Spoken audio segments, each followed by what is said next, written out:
اسلامی تعاون تنظیم نے اسرائیلی اہلکاروں کے صومالیہ کے علاقے صومالی لینڈ کے غیر قانونی دورے کی مذمت کی ہے۔ صومالی لینڈ کے غیر قانونی اسرائیلی دورے پر OIC کا مشترکہ اعلامیہ جاری۔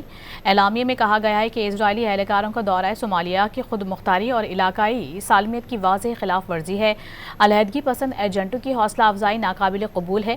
خبردار کیا ہے کہ علیحدگی پسند ایجنڈے سے خطے میں کشیدگی میں مزید اضافہ ہوگا۔ اعلامیے میں صومالیہ کی خود مختاری، علاقائی سالمیت اور استحکام کے تحفظ کے لیے سفارتی اور قانونی اقدامات کی حمایت جاری رکھنے کے عزم کا اظہار کیا گیا۔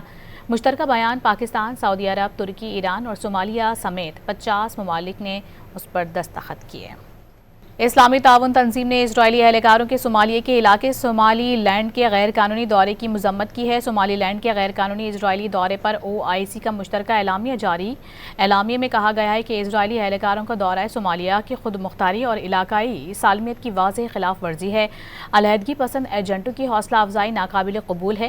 خبردار کیا ہے کہ علیحدگی پسند ایجنڈے سے خطے میں کشیدگی میں مزید اضافہ ہوگا۔ اعلامیے میں صومالیہ کی خود مختاری، علاقائی سالمیت اور استحکام کے تحفظ کے لیے سفارتی اور قانونی اقدامات کی حمایت جاری رکھنے کے عزم کا اظہار کیا گیا۔ مشترکہ بیان پاکستان، سعودی عرب، ترکی، ایران اور صومالیہ سمیت 50 ممالک نے اس پر دستخط کیے۔